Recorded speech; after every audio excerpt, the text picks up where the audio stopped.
Night of Champions aired this past Sunday, and it was a show that a number of wrestling fans tuned into. It's the one show where fans can be certain that every single title is going to be on the line. It's a strong concept, to say the least, but I have to wonder whether or not WWE could have done more to help the matter. Maybe an internet marketing company, for example, could have helped in order to make this pay-per-view event a much more effective show in general. Amongst the many elements of Night of Champions, one of them came across as rather frustrating.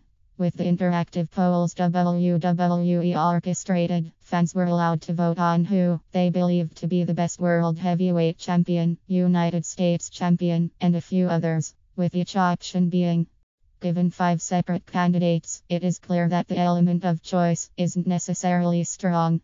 As a result, there is an illusion of options, but nothing substantial in order to back it up, making the polling seem worthless. To me, it seems like a more concrete networking platform would have been much more viable if WWE was serious about polling.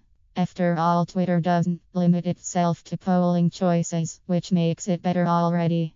It also gives fans the idea of casting in choices that they believe to be true even if WWE wouldn't have thought about them earlier. This eliminates predetermined selections that we have seen before, and it only helps to give them far more breathing room than they would have had otherwise.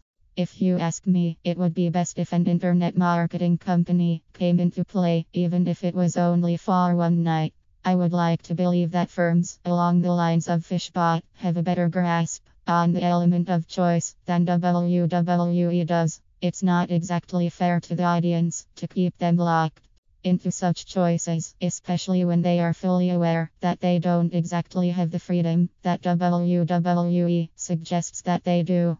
I have to wonder why the company believes that this is an effective model. Revisionist history is something that WWE has gone about more than a couple of times. However, I cannot help but feel as though this came into play at the expense of fan choices. I believe that those who vote on these polls shouldn't have to be stuck with just a couple of choices that they may not entirely agree with. To me, WWE could put forth one of the best platforms out there in Twitter, but for one reason or another, the company has stuck to more rigid polling options.